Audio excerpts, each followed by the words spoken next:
I got scammed when I bought this gaming computer, which was infested with 10-year-old gooch.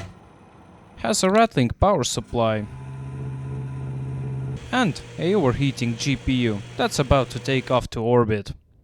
When I saw this ad on Facebook Marketplace, I thought I found a good deal with potential to make some money. At that time, I had no idea the mess I was getting myself into. Here I am booting this thing for the first time and admiring its glory. I bought it only because of the Ryzen 5 5600X processor and the RTX 3060 Ti. Everything else is pretty much worthless. I begin to stress test the system and immediately see that the RTX 3060 is overheating.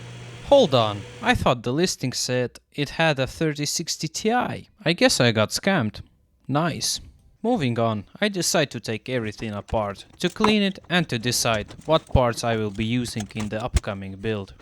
The first one to go was the GPU, the hard drives, the motherboard with the cooler and RAM, and lastly, the power supply. Here are all the components before cleaning and after. While running, I did notice that the power supply was making some weird noises. Let's investigate. In most cases, the culprit is the fan inside the power supply, and that can be fixed pretty easily. But in other cases, the noise is coming from the coil wine, and that is permanent. I was planning to replace the fan, but sadly the original fan comes with its own unique connector, so I had to improvise.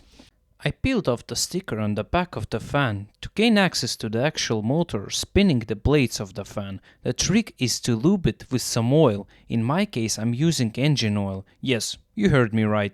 Engine oil. A few drops do the trick. This method works with any kind of electric fans, not only with power supply ones.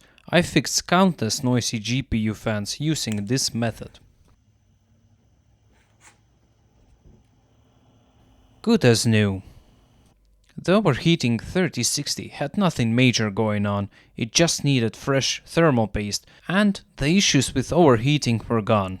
After communicating with the seller, he did refund me 50 euros for the non-TI 3060 and I managed to make some profit from these components, but this whole situation still left a sour aftertaste, because at first he tried to deny everything. He said that the PC was working fine when he sold it to me and stated that I must have damaged it in some way. Sure, buddy, I believe you. Anyway, buying used stuff is always risky and you never know. I'm curious to know what would you do in this situation.